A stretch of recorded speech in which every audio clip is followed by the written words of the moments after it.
Welcome back, guys. How are you all doing? It's on New Year's, like 50 minutes after New Year's for me.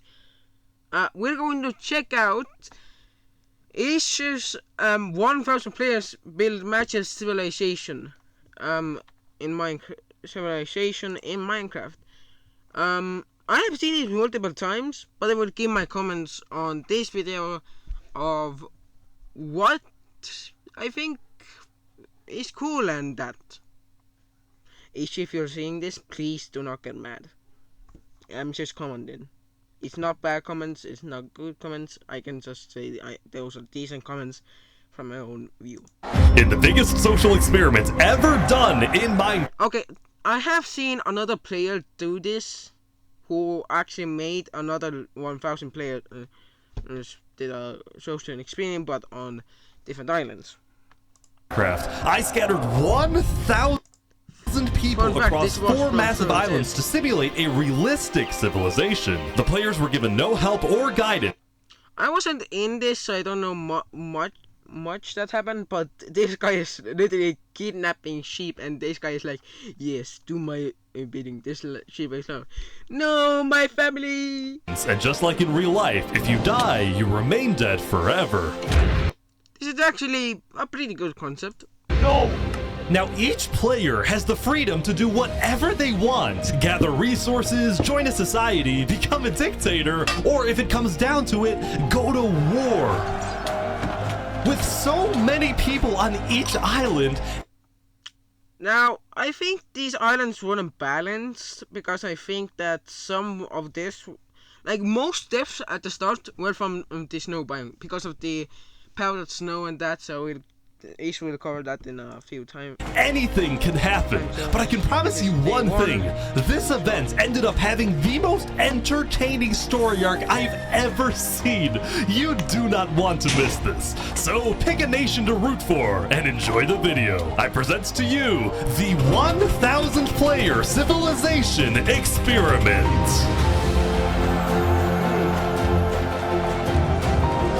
Don't forget, if you want to participate in these videos, join my Discord server, and of course, subscribe to my channel. Alright, everyone ready to be teleported? Jump if you're ready. Okay, here we go. What exactly is the sandbox then? It's a 3D metaverse. Don't worry, the it's just building a blocks match. are voxel. Oh, I'm in. On day 1, all 1,000 players were teleported to their islands, each its own biome. We had plains, desert, snow, and jungle. This is huge. Most players spent the first day scouting their island, searching for a place to settle, but almost immediately we started to see people dying, and oddly they were all coming from the snow island. It turned out people were freezing to death after getting stuck in powdered snow. Bro, break a hole, make holes, I do not care, you are dumb. Which looks exactly like regular snow, but sucks you in like quicksand.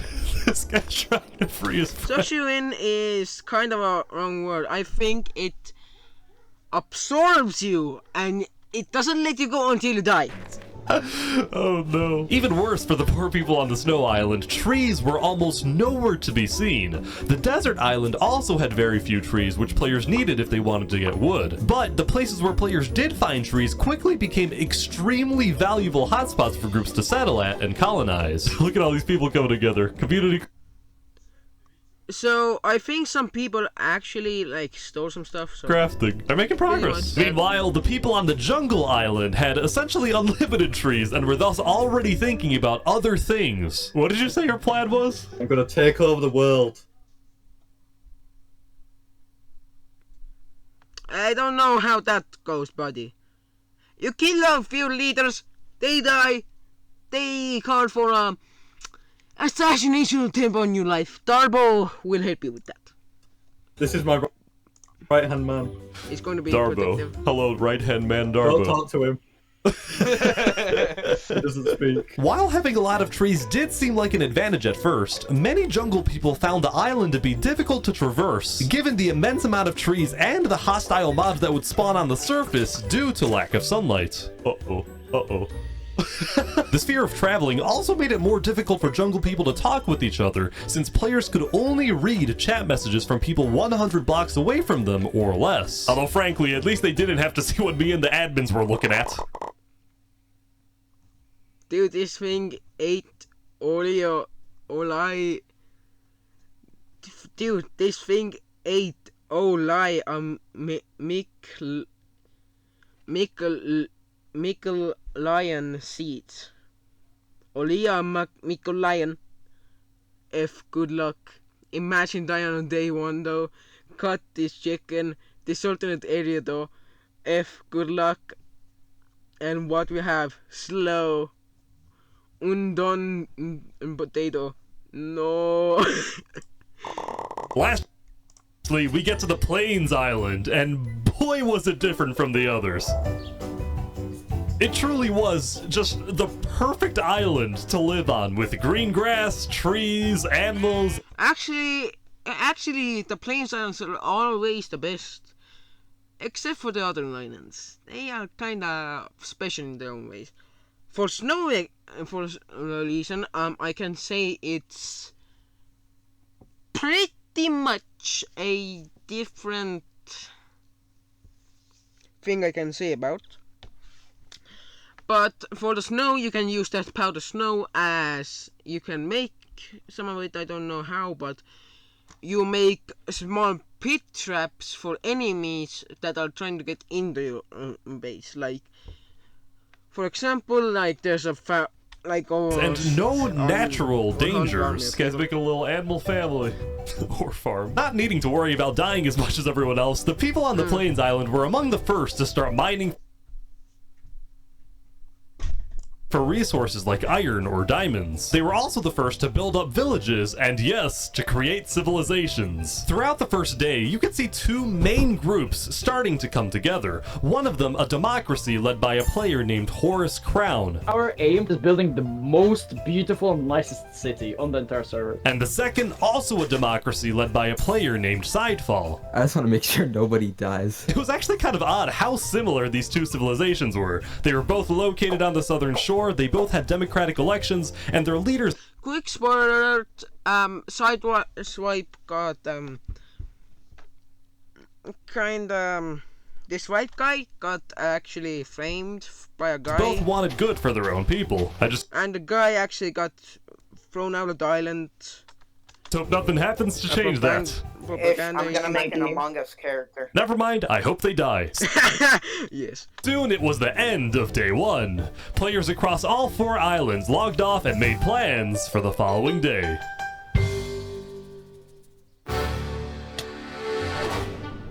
It was on day 2 when civilizations really began to thrive. In the southeast corner of the desert, what used to be an empty patch of grass was turning into the desert's largest nation. Hello, good sir. Yo, what's up, Ish? The Sultan is back. You might recognize the player storming hell from my first civilization video where he led a nation called the Sultanate. No, I do not recognize that guy. Well, now the desert dictator... Actually, I do. I saw that video before, then I got about... ...is back with the Sultanate 2.0, and this time with a population of over 100 people. I want to maintain order and peace in the desert. The rules, as established by the Sultan, included wear proper attire, do not eat pork, complete your mandatory work, and most importantly, acknowledge the Sultan as the supreme and divinely chosen leader. Okay. Do they have religions? Like, do they? Or do they not? Because if they do, then, well, fuck that. Moving on, since it was still hard to get food in a dry climate, the people of the Sultanate focused on developing different types of food production, like fishing in the surrounding ocean. On top of this, a player named Drip Chicken made a chicken market. Although, when I checked it out myself, it turned out to be a very different type of market. Welcome to Los Pollos Hermanos. Thank you. Would you like some totally legal sugar? Shut your mouth, give me that sugar. I will smoke it. Anyway, we finally go back to the Snow Island. As I was flying around, I found what I can only describe as a British shrimp. Is the cold climate really the best place for a shrimp? I mean, depends. Look at my little friend over here, you know? Wait, who's your friend? Underneath? Yeah, he's fully here. He's literally. Oh. He's chilling. Oh, he's up here now. dead. No, my fish buddy. Please go back down. Despite the killer powdered snow and the occasional polar bear, the people on the snow island were actually doing pretty well building settlements together. Nobody was fighting because everyone had one common enemy, the harsh climate. Or you could say the, you know, what took so many lives? Powdered snow. And what do you know? It will take more lives.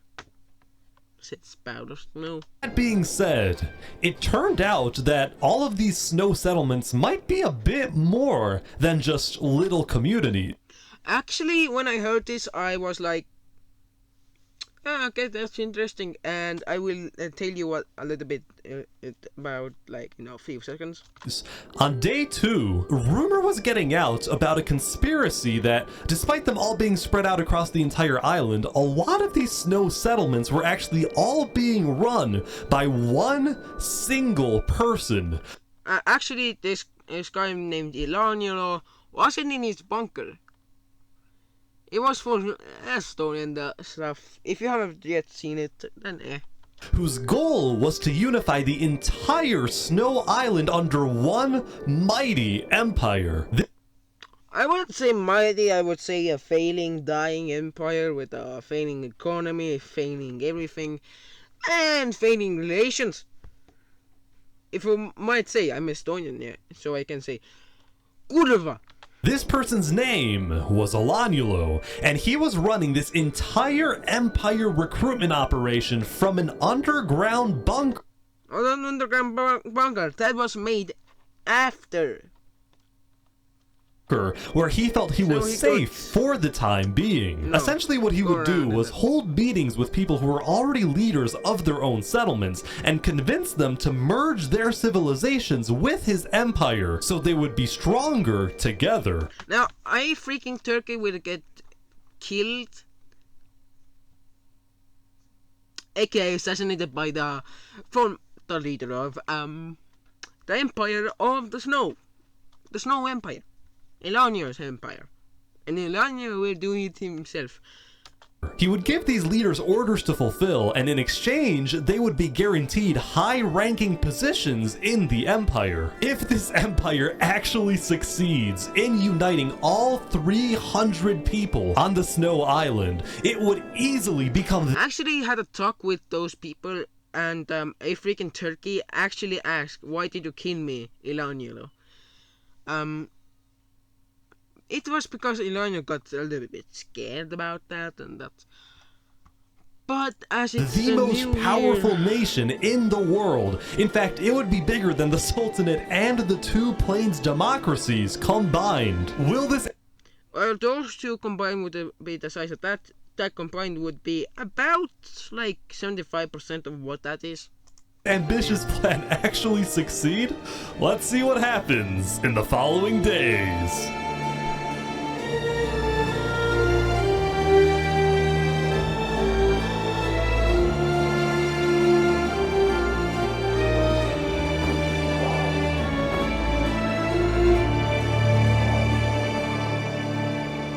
What does that look like goes to? The Anschluss shall happen. Oh, 800 people have died. Oh, that's... Oh, the whole...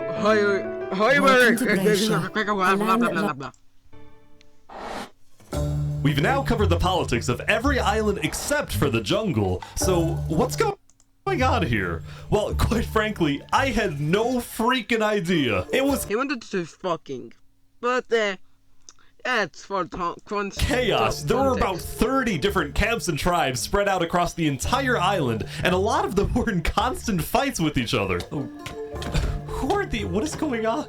There's a fight here. Here's a tribe that imprisoned one of their own members for being, quote, too rich. I say we tax him and then let him out of jail. Oh, well. Them boots, take his shoes. So overall, there was chaos, nobody trusted one another, and to add to this, nobody wanted to travel too far into the jungle because they were scared of rogue tribes and especially hostile mobs. In fact, we actually had to remove creepers on day 3 because they were killing too many people. Whoever asks. Now, there were actually two tribes That was a suicide bomb right there. that were considered the most influential in the jungle. The first, a river-based settlement called the Sea People, whose leader was killed almost immediately by a random rogue tribe. The new leader, Yeatspeak, dedicated his rule to maintaining order, but also to keeping his people happy by setting up events like stand-up comedy nights. I got a few jokes about unemployed people. Oh wait, none of them work. Ha ha ha! That wasn't funny.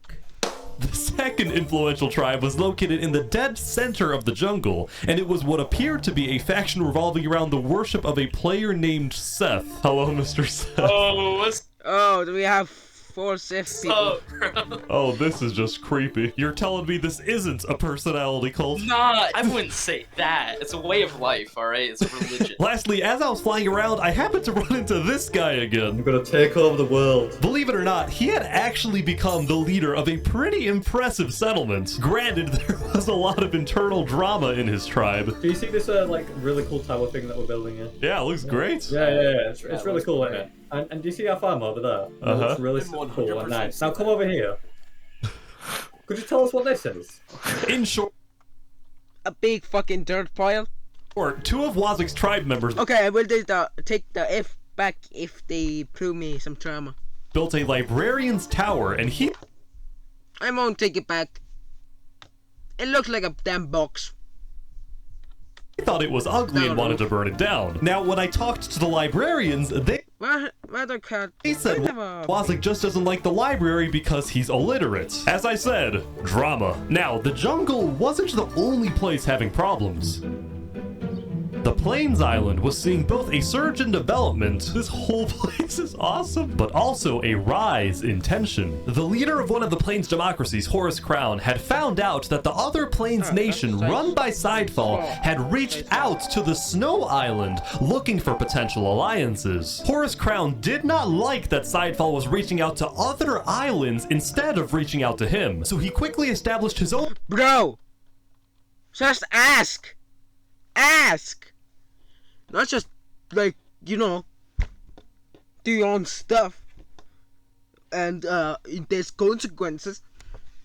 alliance with two other Plains settlements, both located on the east side of the island, which would essentially cut off Sidefall's access to most of Plains if a war were to break out. We think Sidefall is definitely up to something, and we're planning to stop him. The people living on the Plains Island, who had otherwise taken their peaceful lives for granted, were getting very worried about a potential massive war that would devastate their homes. Very worried about a potential— Dude, guys, see.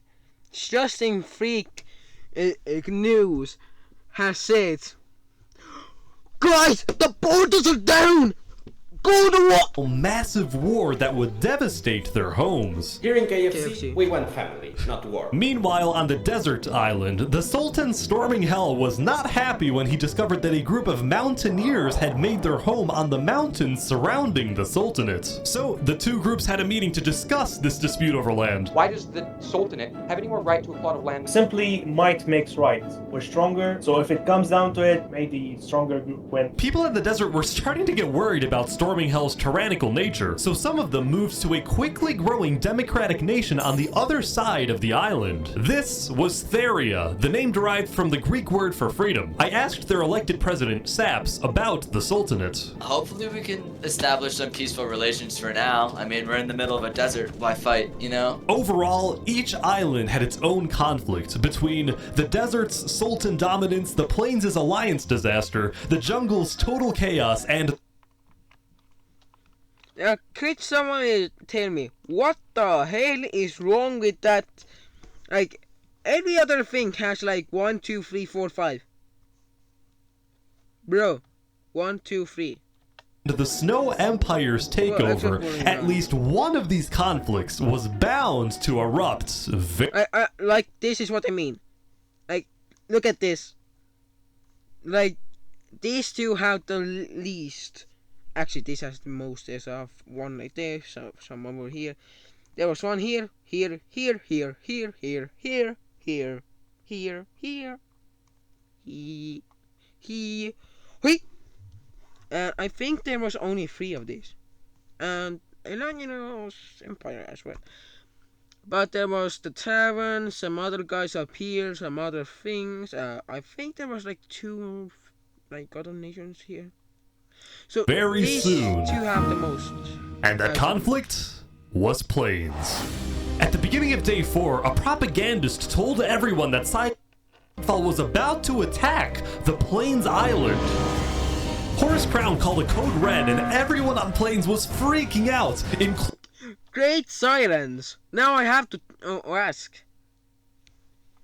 Not Lengo, but removed 7 items from player, not Lengo. The hell? including these guys at the center of the Plains Island who that's built the tavern guys. They were like some young bats.